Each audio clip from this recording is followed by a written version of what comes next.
Сәлем достар, біз бүгін Қызғалдақ мұңы сериалы туралы ақпарат айтатын боламыз. Лайктарыңызды сайлап, пікірлеріңізді дайындап қойыңыздар. 16 жасар Үлілдің тағдыры қиын болды. 11 жасында әкесінен айырылды. Дегенмен бұл жағдайға үйреніп кетеді. Ол анасы Мисюде, өгей әкесі Кемал және сіңлісі Мүшірамен шағын баспанада өмір сүріп жатты. Анасы Мисюде мен өгей әкесі Кемалдың кедейлігінен қыз жоқшылықты көп көрді. Басынан өткерген барлық қиындыққа қарамастан Үліл тағы үлкен ауыртпашылыққа тап болады. Өгей әкесі өгей қызын үйінен қудалай бастайды. Қыз анасына не болып жатқанын айтқанымен, бірақ әйелдің ер адамға деген сезімі соншалық, ол өз баласынан бас тартқанды жөн көреді.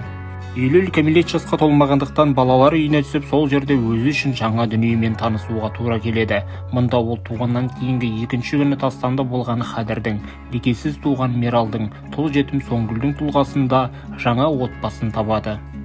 Интернет Стамбулдың элиталы ауданында орналасқан еді. Өте жақын жерде Жемре деген ауқатты адамның үйі бар болатын.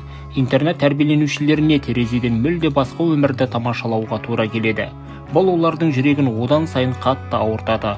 Мекеме директорының көмекшісі Периде оның қанша қиналғанын көріп, Үлілдің тағдырына байланысты шешім қабылдайды.